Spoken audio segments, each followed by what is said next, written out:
The dill. Come on, rosemary. You gotta be in there somewhere. Rosemary, celery salt. Bah.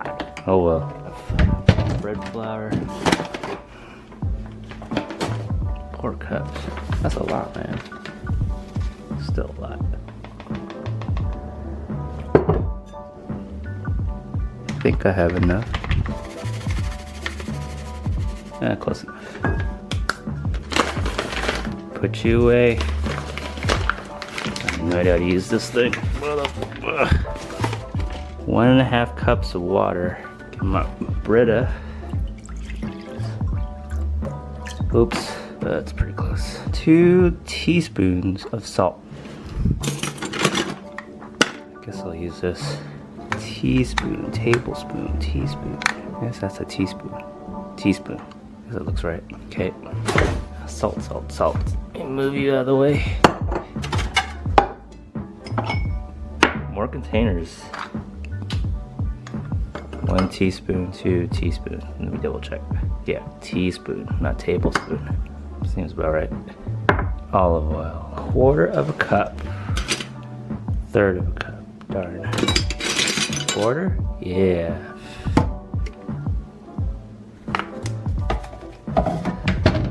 Okay. Dried rosemary. Nope. Active yeast. Here. Let's get the skizzers. This open. 2.5 teaspoons. That's a lot. I need more. Shake it down. Oh, it's pretty close. Oh, that's fine. Now I just have to remember exactly what the order is. I mean, unless the order is this actual list, I don't trust it. Okay, first it's the water and liquids. Then it's the fats, then it's the dry ingredients, then it's the baking powder. So it was right in the manual. I should have trusted you, manual. I'm sorry. It's the bread pan. The paddle goes down for storage, up for cooking. Oop, sorry for the scratch. The thing that turns it around. It's the little handle. Heating coil, turny thingy. Dispenses the nuts and berries. The other side of it. So, extremely short cord. Luckily, I have a plug nearby. Oh man, it's beeping now. Very nice. Got your light button, got your beeper button. Change the units to pounds or kilograms. Yeah, you can delay the start, so you could start it sometime the next morning. I'm not sure what that does. You can cancel something, like totally stop the bread, and then you can start and pause. I guess you want to check it or something, or make adjustments. And there's this cool little knob. Spins this stuff around. Pretty easy to read. So water, liquid first, and the fats next. Little cool little pattern. The flour. Salt next, to a Bob Ross style. Nice little happy dip right here. Put your salt there, dry active yeast, and I think we're ready to go. All you gotta do is pop this open, grab the little handle, there, slide it in, close it up. So I'm gonna use this knob. I'm gonna do a basic with a light crust, size 2 pounds. It's gonna take about 3 hours, and then I think I just hit start. Oh yeah. And we can hit this light button. Oops, I have to hold it. And that's it. And then 3 hours later, I'm supposed to have some nice bread. I'm gonna take off this tape because it looks so gross. Now I gotta clean up this stuff. You over here, you over there. Knife, knife, fork, fork, spoon, spoon. So if you can kind of hear, it's making a new noise. Oh, look at that. It's rolling the sucker. Ooh.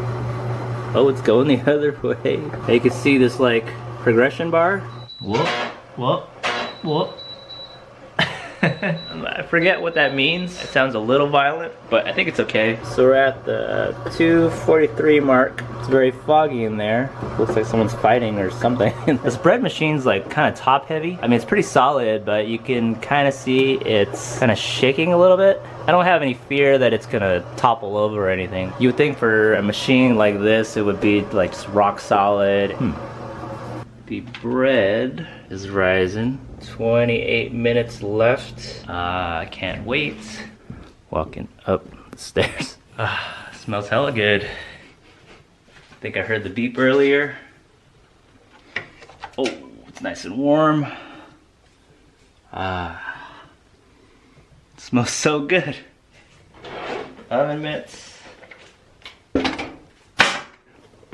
So this should slide out pretty easily since it had oil in it. Oh, that's beautiful. Put it on the light setting so the crust is not as brown as a normal piece of bread. It's soft but firm. My only complaint is some parts that are touching the pan get browner than the top, so it's not quite as even, but for the most part it tastes really good. I'm not sure if I should let it cool down or I'm impatient. I'm gonna cut into it. Hi. Oh yeah. Yeah, it's nicely evenly cooked. Very soft. The only thing missing is the rosemary. I like being able to slice my own bread and make the pieces as big as I want. So if I want a nice cushy sandwich, if I want a nice cushy sandwich, I can just make the pieces super thick. This could go with jam, honey, some cold cuts like ham, butter. I'm not exactly sure if this is really butter. The front's very vague. It says great buttery taste, buttery spread. It doesn't actually say butter, but it's probably the closest thing I got right now. Chopped garlic. Oh man, that's so good. Make some nice fresh garlic bread. Makes it taste so good. Thank you, bread machine. You did a wonderful job.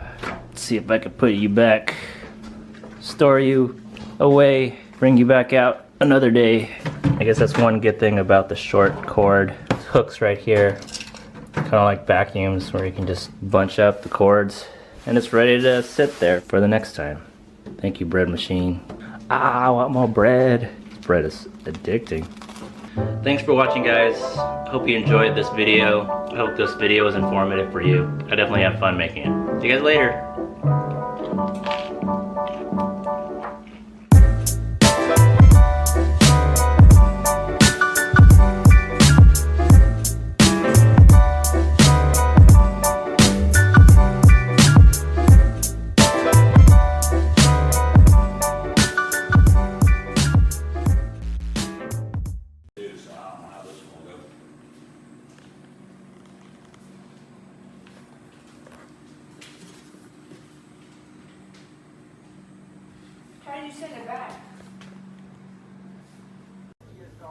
Hi, I'm giving you a review on the Breville.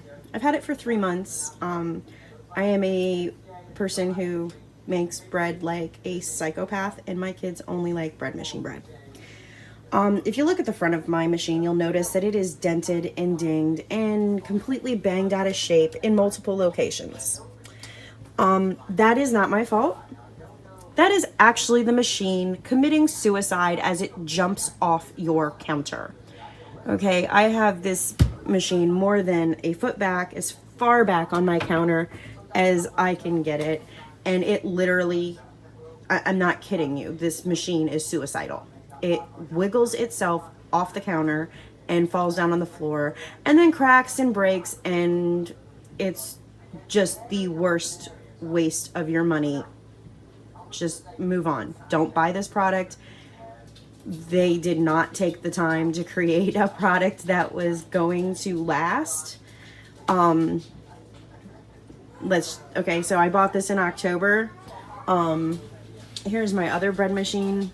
I have a Zojirushi, and this is the B6 PAC20 model. I think it's called the Virtuoso. This thing is not even on like a real counter. It's like 6 inches from the edge of where I have it. It's not even moving, and it's like a sagging counter, but it stays in place and doesn't jump off my counter. Okay. Some other things I like that this model has that the, oh, I'm such a good machine, Breville doesn't have. This one actually has a double burner. When my bread comes out, if I cook the whole loaf in here and I don't take it out, when my bread comes out of here, it's very smooth on the top and very pretty. It's a nice loaf to look at. Just to give a basic example, this is a couple days old, but you can see the top of it was smooth. It was a nice looking loaf.